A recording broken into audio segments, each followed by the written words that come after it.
आज आमच्या वाडीमध्ये यल्लमा देवीचा कार्यक्रम होता. मंडप घातलेला होता, ताडपदरी टाकलेली होती. अख्खी लहान पोरांपासून म्हाताऱ्या कोताऱ्यांपर्यंत टोपीवाल्या माणसांपासून सगळेजण येऊन बसलेले होते. माझ्यासाठी पहिलीच वेळ होती, कारण का मी पहिल्यांदाच बघितलं चिडवणं बिडवणं, डान्स करणं, जोगती वगैरे सगळं माझ्यासाठी पहिलंच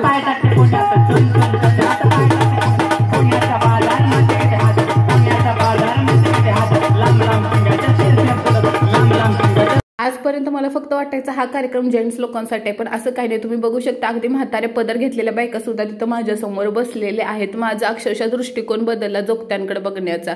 त्यांचं किती खडतर आयुष्य आहे ते गाण्यातून सांगितलेलं. अगदी अजिबात असलीच गाणी नव्हती, सगळी देवाची गाणी होती. 3 तास डोक्यावर त्या कळशावर कळशा घेऊन नाचत होते. त्यात कळशीवरती आग लावलेली होती. आपल्याला हसवण्याचा एक त्यांचा जो छोटासा प्रयत्न होता, आणि त्यातून पण आपण जी इच्छा आहे आणि त्यांना पैसे दिलं आणि ते पैसे कळशीला चिटकवले तर आपली इच्छा पूर्ण होते, असंच त्यांचं होतं. पण असं आयुष्य देवा कोणाच्या आयुष्याला नको येऊ.